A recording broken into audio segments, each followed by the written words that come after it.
নবীজি বলেন, উম্মত, যদি দেখো যে নেক কাজ করলে তোমার কাছে খুশি লাগে আর গুনার কাজ করলে তোমার কাছে কষ্ট লাগে, আহা কি করলাম, কেন নামাজটা ছুটে গেল, কেন লোকটাকে গালি দিলাম, আহা মিথ্যাটা কেন বললাম, একজন মুসলমান, একজন মানুষ, একজন কাস্টমার আমার, তারে কেন ঠকাইলাম, এত বড় ধোঁকাবাজিটা কেন করলাম, এই যে মানসিকতা, আল্লাহ নবী বলেন এরকমটাও যদি হয় যে নেক কাজে ভাল লাগে, গুনার কাজে কষ্ট লাগে নিজের মধ্যে, আনতা মুমিন, নবীজি বলেন তাহলে মনে রেখো এখনো তুমি মুমিন। কিন্তু যেদিন দেখবা এর চাইতে নিচে নেমে গেছে দিলের হালাত, তো মনে করবা আর ইমান বহু আগে হারায় গেছে।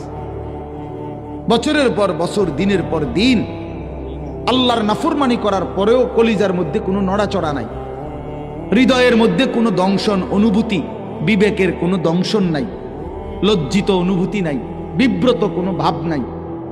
আহা, 365 দিন কোনো দিন ফজরের নামাজ পড়লেন না, নওজোয়ান তুমি পড়লা না, অথচ তোমার হৃদয়ের মধ্যে এই নিয়ে সামান্যতম লজ্জা, আফসোস বলতে কিছু নাই।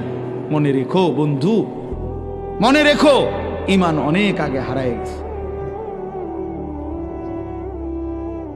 অনেক আগে হারায় গেছে। 30 বছর ধরে একটা লোক প্রতিদিন সুদ খায় নিয়মিত, কোনোদিন তার বিবেকের মধ্যে একটু নড়াচড়া নাই, আহারে যেটা এত বড় পাপ, আমি কতদিন আর করব? বলেন এই লোকের ঈমান কোথায়? এই লোকের ঈমান কোথায়?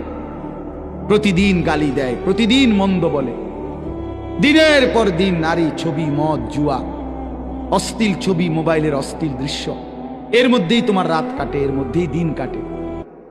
তাহলে দোস্ত ঈমান কোথায়? খোদার কসম, ঈমানবিহীন যে ব্যক্তি হাসরের ময়দানে উঠবে তাকে অনন্তকালের জন্য জাহান্নামের আগুনে পুড়তে হবে, অনন্তকালের জন্য।